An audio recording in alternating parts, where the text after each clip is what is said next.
حضرت سلمان فارسی رضی اللہ عنہ سے روایت ہے کہ نبی کریم صلی اللہ علیہ وآلہ وسلم نے ارشاد فرمایا، جس نے جمعہ کے دن غسل کیا اور خوب پاکی حاصل کی اور تیل یا خوشبو استعمال کی، پھر جمعہ کے لیے چلا اور دو آدمیوں کے بیچ میں نہ گھسا اور جتنی اس کی قسمت میں تھی نماز پڑھی، پھر جب امام باہر آیا اور خطبہ شروع کیا تو خاموش ہو گیا، تو اس کے اس جمعہ سے دوسری جمعہ تک کے تمام گناہ بخش دیے جائیں گے۔ صحیح بخاری حدیث نمبر 910۔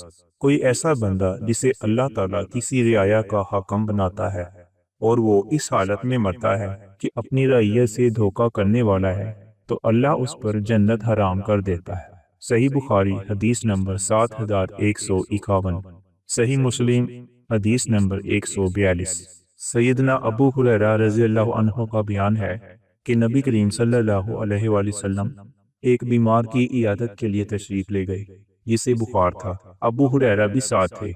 رسول اللہ صلی اللہ علیہ وآلہ وسلم نے مریض سے فرمایا، خوش ہو جاؤ، اللہ تعالیٰ فرماتا ہے کہ بخار میری آگ ہے جسے دنیا میں اپنے مومن بندے پر مسلط کرتا ہوں تاکہ آخرت میں جہنم کے عذاب کے عوض اس کا حصہ اس بخار کو قرار دیا جائے۔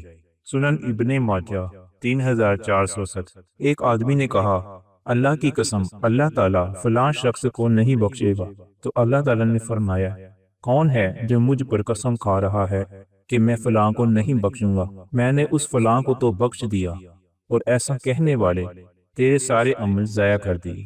صحیح مسلم 2621۔ نبی کریم صلی اللہ علیہ وآلہ وسلم ایک رات نماز پڑھ رہے تھے کہ ایک بچھو نے آپ کو ڈس لیا۔ جب آپ نماز سے فارغ ہوئے تو فرمایا، اللہ تعالیٰ بچھو پر لعنت کرے، یہ نمازی اور غیر نمازی کسی کو نہیں چھوڑتا۔ پھر پانی اور نمک منگوایا اور ایک برتن میں جمع کر دیا اور زخم پر ڈالنے لگے، اور معوذتین یعنی سورت فلق اور سورت ناس کے ذریعے پناہ طلب کرنے لگی۔ حارث بن حشام نامی ایک شخص میں حضور صلی اللہ علیہ وآلہ وسلم سے سوال کیا تھا کہ حضور، آپ پر وحی کیسے نازل ہوتی ہے؟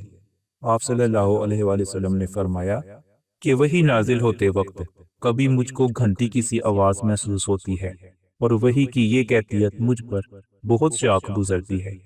جب یہ کیفیت ختم ہوتی ہے تو میرے دل و دماغ پر اس فرشتے کے ذریعے نازل شدہ وحی محفوظ ہو جاتی ہے، اور کسی وقت ایسا ہوتا ہے کہ فرشتہ انسانی شکل میں میرے پاس آتا ہے اور مجھ سے کلام کرتا ہے، پس میں اس کا کہا ہوا یاد رکھ لیتا ہوں۔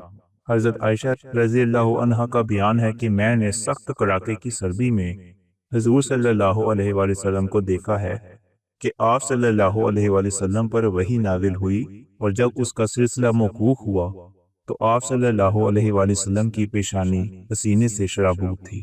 صحیح بخاری حدیث نمبر 2۔ وعدہ ایک طرح کا قرض ہے، کم بختی ہے اس کی جو وعدہ کرے پھر اس وعدہ کے خلاف کر۔ حضرت ابو ہریرہ سے روایت ہے کہ رسول اللہ صلی اللہ علیہ وآلہ وسلم نے ارشاد فرمایا کہ تم میں سے کوئی شخص صرف ایک پاؤں میں جوتا پہن کر نہ چلے، یا دونوں پاؤں ننگا رکھے یا دونوں میں جوتا پہنے۔ صحیح بخاری حدیث نمبر 747۔ حضرت ابو ہریرہ نبی کریم صلی اللہ علیہ وآلہ وسلم سے روایت کرتے ہیں کہ آپ صلی اللہ علیہ وآلہ وسلم نے فرمایا کہ ایک تاجر لوگوں کو قرض دیتا تھا، جب کسی کو تنگ دست پاتا تو اپنے نوجوانوں سے کہتا کہ اس کو معاف کر دو، شاید کہ اللہ تعالیٰ ہم لوگوں کو بھی معاف کر دے، چنانچہ اللہ تعالیٰ نے اس کو بھی معاف کر دیا۔ صحیح بخاری حدیث نمبر 1946۔ حضرت ابو ہریرہ سے روایت ہے کہ رسول اللہ صلی اللہ علیہ وآلہ وسلم کی خدمت میں ایک دیہاتی آیا اور اس نے عرض کیا کہ اے اللہ کے رسول صلی اللہ علیہ وآلہ وسلم، مجھے کوئی ایسا کام بتا دیجئے کہ اگر میں اس پر عمل پیرا ہوں تو میں جنت میں داخل ہو جاؤں۔ آپ صلی اللہ علیہ وآلہ وسلم نے فرمایا کہ اللہ تعالیٰ کی عبادت کرو اور اس کے ساتھ کسی کو شریک نہ کرے، نماز پابندی سے پڑھو اور فرض کی گئی زکوٰۃ ادا کرے، اور رمضان کے روزے رکھو۔